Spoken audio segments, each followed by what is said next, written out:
8 जुलाई जयपुर को आपके audition start हो रहे हैं इंडियन आइडल के।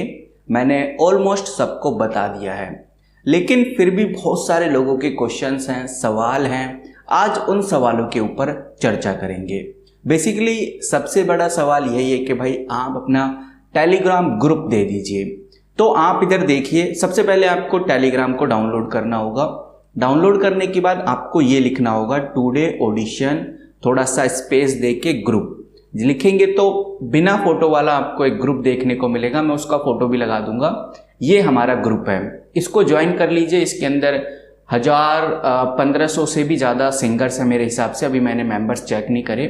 वो सभी सिंगर्स आपकी हेल्प करने के लिए हमेशा तैयार रहते हैं। आप गाना या जो भी आप गाते हैं उसके बारे में रिव्यू करते हैं। तो ये हमारे टेलीग्राम ग्रुप के बारे में हो गया। चलिए अब बात करते हैं आपके क्वेश्चंस को लेकर कि आपके क्या क्या क्वेश्चंस हैं, क्या वो सवाल हैं जो आपको परेशान कर रहे हैं, मतलब उनके बारे में डिस्कस करेंगे। अभी आप इधर देखिए, एक ये सवाल है कि भाई हम जहां पर ऑडिशन देने जाएंगे तो उधर जो जज हैं क्या वही होंगे जो हमें टेलीविजन पे देखने को मिलेंगे, जैसे कि नेहा कक्कड़, विशाल ददलानी या फिर और कोई जज? ऐसा नहीं है गाइज, ये बिफोर जज होते हैं और मे भी आपने पहली बार ही इनको देखोगे, बट इनमें से कोई ना कोई एक बंदा ऐसा मिलेगा जिसको आप जानते होंगे क्योंकि वो टेलीविजन स्क्रीन से होगा। तो उधर जजेस मिलेंगे आपको, लेकिन होंगे वो इंडियन आइडल के, लेकिन आप उनको पहचान नहीं पाओगे क्योंकि वो बैक स्टेज काम करते हैं। और वहीं एक दो लोग आपको ऐसे मिलेंगे जिनको आप शायद जानते होंगे जो टेलीविजन पे होंगे। वहीं गाइस कुछ लोग पूछ रहे हैं कि भाई कोलकाता में कहाँ पर हैं या और जगहों के जो अभी आए नहीं है। तो मैंने एक वीडियो ऑलरेडी बना रखी थी ऑडिशंस के ऊपर, और जब मैंने उसको मैच किया तो बिल्कुल सेम प्लेसेस हैं और मैंने 1 महीने पहले ही बता दिया था इन प्लेसेस पे आपके ऑडिशंस हो सकते हैं।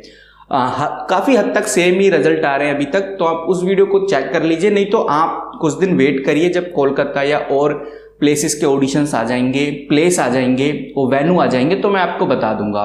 फिलहाल अभी पटना का आ चुका है तो पटना के ऊपर मैंने वीडियो बना रखी है, आप हमारी प्लेलिस्ट देखिए, आपको पता चल जाएगा।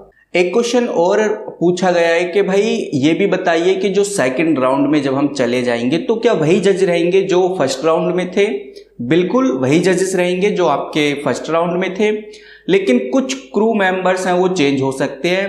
तो वैसे भी आपको जजेस से क्या ही लेना, मैं फिर से बोलूँगा, आपको अपने प्रैक्टिस पे ध्यान देना है। जज चेंज भी हो सकते हैं, लेकिन ज़्यादातर होते नहीं हैं। जो फर्स्ट राउंड में वही सेकंड राउंड में रहेंगे।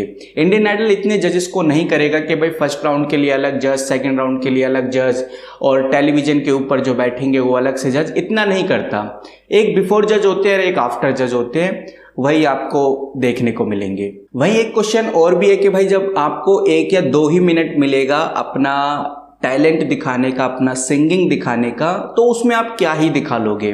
बेसिकली देखो, मिनट्स आपको ज़्यादा भी मिल सकते हैं, कुछ कह नहीं सकते, लेकिन जितने भी इंटरव्यूज़ मैंने देखे हैं, जो लोग ऑलरेडी जा चुके हैं इंडियन आइडल में, उनका कहना ये है कि भाई हमें 1 मिनट से भी कम टाइम मिला।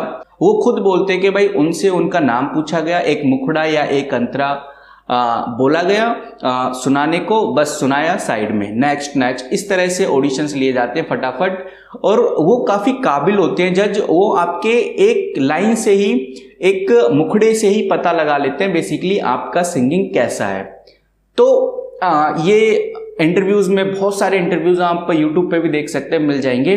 तो उन इंटरव्यूज़ में ऐसा बोला गया। तो भाई बेसिकली ऐसा ही होता है, क्योंकि आप खुद सोचिए यार, इतनी लंबी लाइन होती है, उस लंबी लाइन में अगर सबको 5-5, 6-6 मिनट देंगे तो फिर कैसे काम चलेगा? और कुछ लोग ऐसे भी आते हैं जो जजेस का बिल्कुल ही मूड खराब कर देते हैं, और इस मूड की वजह से आपके पीछे वाला और आगे वाला दोनों का ही जो ऑडिशन है खराब हो जाता है। तो जब भी आप लाइन में लगते हैं ना, तो एक बार ये जरूर चेक कर लेना कि आपके आगे 2 या 3 लोग जो खड़े हैं वो कैसे हैं, उनका माइंड सेट कैसा है, ये जरूर चेक कर लेना। क्योंकि आपको पता है भाई, आपसे पहले उन 3-4 लोगों का नंबर आने वाला है, और उन 3-4 लोग अगर वो अच्छे हैं, मतलब जज को परेशान नहीं करेंगे इतना जजेस को, तो फिर आपका भी अच्छा निकल जाएगा। ये वैसा ही है जैसे आप क्लास में जब प्रैक्टिकल्स देते हो तो फिर आप देखते हो कि भाई कौन आगे है मेरे, कौन पीछे है। तो इसी तरह से आपको ध्यान देना है। अगर आपको लगता है कि भाई मेरे आगे वाले कुछ कुछ ऐसे ही हैं आड़े टेढ़े, वो जरूर 100% जज का मूड खराब कर देंगे, जिसकी वजह से मेरा भी खराब होगा। तो आप 1 या 2 नंबर पीछे चले जाइए, अगर पॉसिबल हो सके तो आगे खड़े हो जाइए। तो इस तरह से आप थोड़ा शिफ्टिंग कर सकते हैं, इस चीज़ का भी ध्यान रखना। ये बेसिकली मेरा पर्सनल पॉइंट ऑफ व्यू है, इसको आप चाहें तो अप्लाई कर सकते हैं, नहीं तो आपकी मर्जी। एक चीज और आप इधर देख सकते हैं, कुछ लोगों ने ये भी पूछा है कि भाई जब हमारा बाय चांस सिलेक्शन हो जाता है तो सिलेक्शन तुरंत ही बता देंगे कि भाई आपका सिलेक्शन हो गया, या फिर हमें थोड़ा वेट करना पड़ेगा, या हमें घर जाना है, क्या करना है, सेकंड राउंड कब होगा। देखो, अगर उनको आप पसंद आते हो, आपकी सिंगिंग पसंद आती है, तो आपको वैसे ही पता चल जाएगा, जजिस के फेस से, जजिस की बोलचाल से आपको आइडिया लग जाएगा कि आपका होगा या नहीं होगा।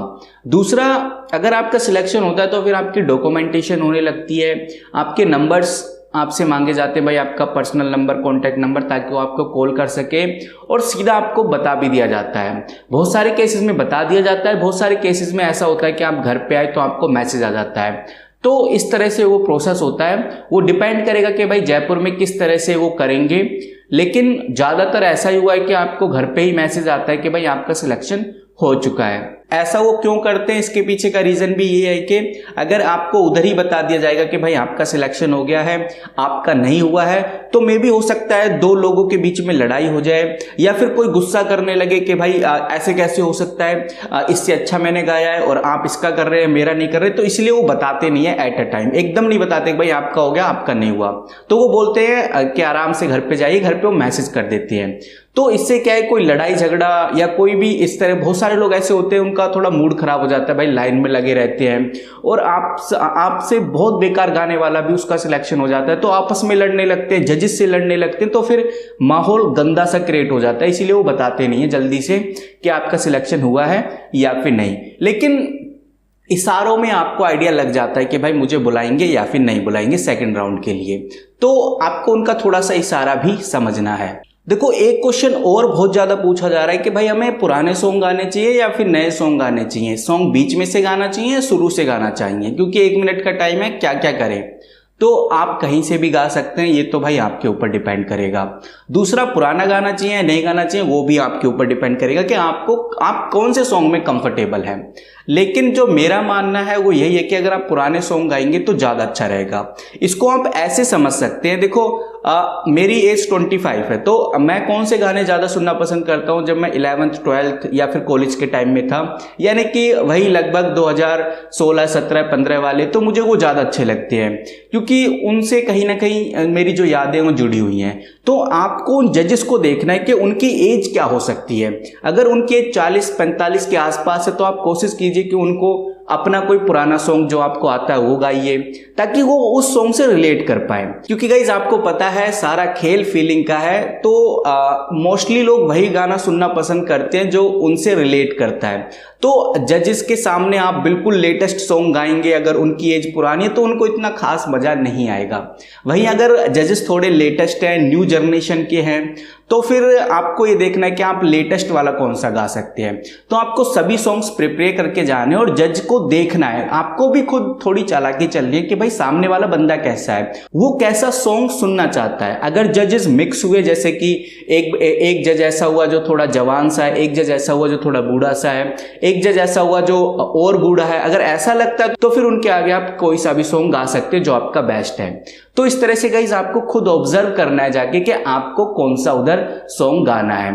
तो आप, इसीलिए बोला जाता है कि 4-5 सॉन्ग प्रिपेयर करके जाइए, और एट द टाइम जो कंडीशन है, जजिस की एज को देखकर उनको क्या पसंद है ये ऑब्जर्व करिए लाइन में खड़े खड़े, और फिर उसके बाद आप स्टार्ट कर सकते हैं।